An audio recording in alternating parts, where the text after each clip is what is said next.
Assalamualaikum warahmatullahi wabarakatuh. Halo teman-teman, perkenalkan nama saya Reini Nurfanisa dengan NIM 2404010006.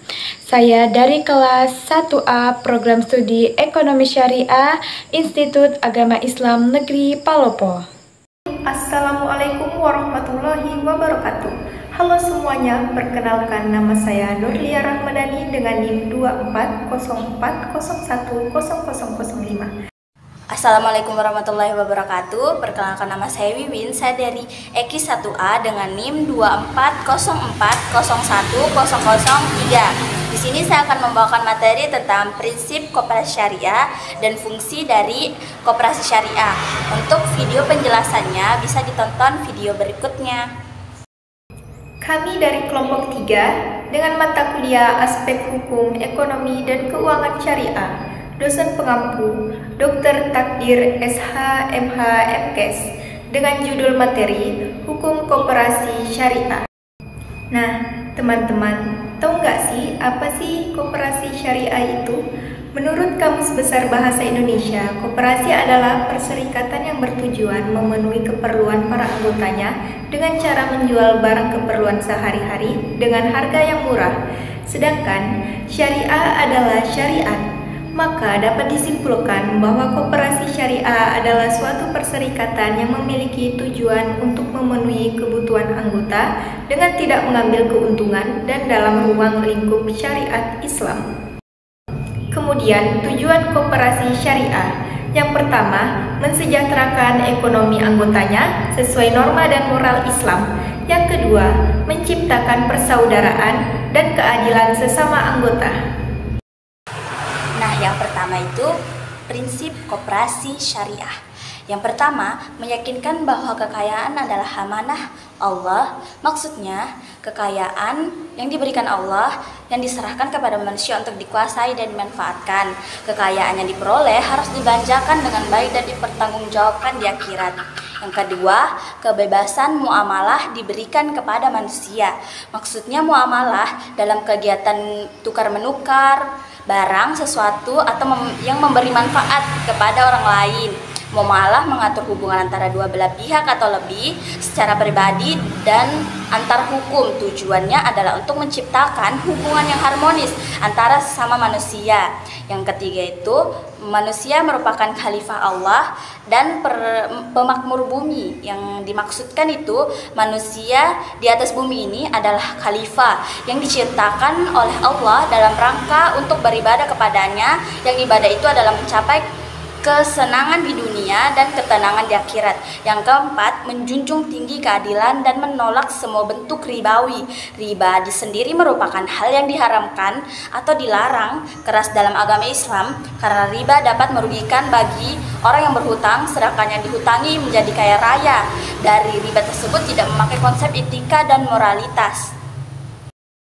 Nah, yang selanjutnya itu fungsi koperasi. Yang pertama itu membangun dan mengembangkan potensi dan kemampuan anggota. Yang kedua, memperkuat kualitas sumber daya instansi dari anggota. Yang ketiga, mewujudkan dan mengembangkan perekonomian nasional. Yang keempat, sebagai moderator antara menyandang dana dengan pengguna dana. Yang kelima, menguatkan kelompok-kelompok anggota untuk mampu bekerja sama. Yang keenam, mengembangkan dan memperluas kesempatan kerja. Dan yang terakhir itu menumbuh kembangkan usaha-usaha produktif dari anggota. Produk koperasi syariah. Produk koperasi syariah dikelompokkan menjadi produk penghimpun dana dan produk penyaluran dana. Yang pertama ada produk penghimpun dana terdiri atas prinsip wadiah dan prinsip mudharabah. Prinsip wadiah adalah prinsip di mana nasabah bertindak sebagai yang meminjamkan uang dan bank yang bertindak sebagai meminjam.